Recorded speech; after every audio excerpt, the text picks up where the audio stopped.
everyone. I'm Will, your caffeine-fueled, beer-loving card-ripping guide, and welcome to Brews Breaks, how to start breaking without going broke. Whether you're kickstarting your morning with a strong coffee or winding down your day with a cold beer, you've come to the right place to dive into the thrilling world of box breaking without going broke. I mean, depending on the time of day, you could have either coffee or beer, right? But no matter what's in your cup, we're here for one thing, ripping packs and hopefully hitting that big one. Now, when I first got into this, I made every rookie mistake in the book. Still make mistakes, and that's fine, but, we're here to learn. So picture this. Sitting there about to drop $400 on a break like it's nothing, thinking I'm going to pull the next Tom Brady rookie card, and what did I get? A stack of base cards. Yeah. Probably worth not even close to as much as I spent on beer or coffee that day. So to spare you from walking the same painful path, I'm going to give you the inside scoop on how to start box breaking without draining your wallet. So grab your brew of choice, whether it's the morning coffee or that after work beer, and let's get into it.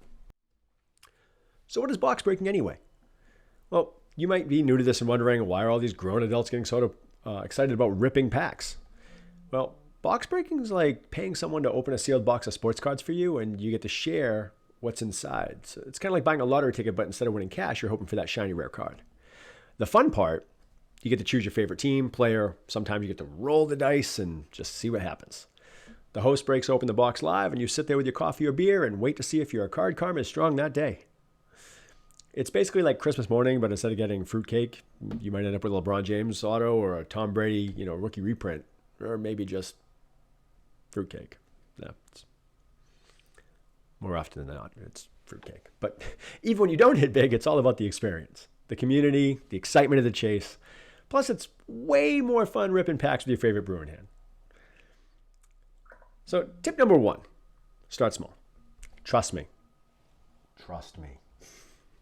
I know how tempting it is to go all in on a premium break, chasing that dream of pulling that card worth thousands like the brand new Wemby. But let's get real. If you're just starting out, spending $500 in your first break is like buying a Ferrari when you have your freaking learner's permit. My advice is start with retail boxes, cheaper breaks. You can find breaks for as low as $20, $30, sometimes even lower. And while you might not hit that massive card right away, you'll get a feel for the process without feeling like you just gambled away your grocery money. Trust me, nothing, and I mean nothing, ruins the joy of box breaking faster than explaining to your partner why this month's rent is sitting in a stack of base cards. Start with something manageable. Retail boxes from stores like Target or Walmart are a great way to dip your toes in. Sure, the hits aren't as frequent as in the hobby boxes, but they're also not going to make you weep over your bank statement.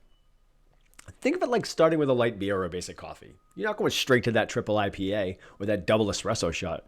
Start simple. Get your bearings. Build up as you go. All right. Quick break here. See what I did? Before we move on, if you're enjoying this video and learning something new, go ahead and hit that like button. Don't forget to subscribe to the channel and drop a comment below. I want to hear your box breaking stories. I want to hear your best pulls, or maybe even the biggest, like, why did I do that moments. But trust me, we've all been there. Now let's get into the lingo. Box breaking has its own little language, and if you're new to the hobby, it can feel like you've stepped into a whole new world. So let's break it down. First, we got the hits. That's what everybody's chasing. It's that rare card, the autograph, the jersey patch, the numbered card. A hit is what makes you jump out of your seat and scream at the screen. The kind of card that turns a regular break into a celebration, and the opposite of taking your phone and chucking across against the wall and then just having to buy a new phone. So, Next up is the pull, and a pull is any card you get out of the box. Hopefully you're pulling more than just base cards, which are common, non-special cards in the set, but even if you don't hit big, there's always the next pack, right? You've also got the term PYT, which stands for pick your team. In PYT break, you pay for a specific team, and it's all about the cards. You get all the cards you pulled for that team. It's like ordering your favorite drink. It's personalized, it's familiar, you know exactly what you're getting. It's kind of the opposite of going to a place like D&D in New England, and the coffee never tastes exactly the same. Then there's random teams, which is when you get assigned a team at random. It's like usually there's a wheel or cards or dice or something like that. It's kind of like letting the bartender surprise you with a mystery drink. You might end up with something amazing or something totally unexpected, but at the same token, with this, you won't have a pissed off bartender at you because all bartenders hate that. Now we're getting into the fancy stuff, though. We get the Holos, the Prizm parallels. These are some of the most eye-catching cards in the hobby. Holo is short for holographic, has some extra shiny effects, reflective surfaces that make up the card just kind of pop in the light. Prizms are parallels, It's a card that not only shines, but also has a rainbow of colors and variations, and some are super rare or numbered, or they're kind of making them the most sought after cards in the break.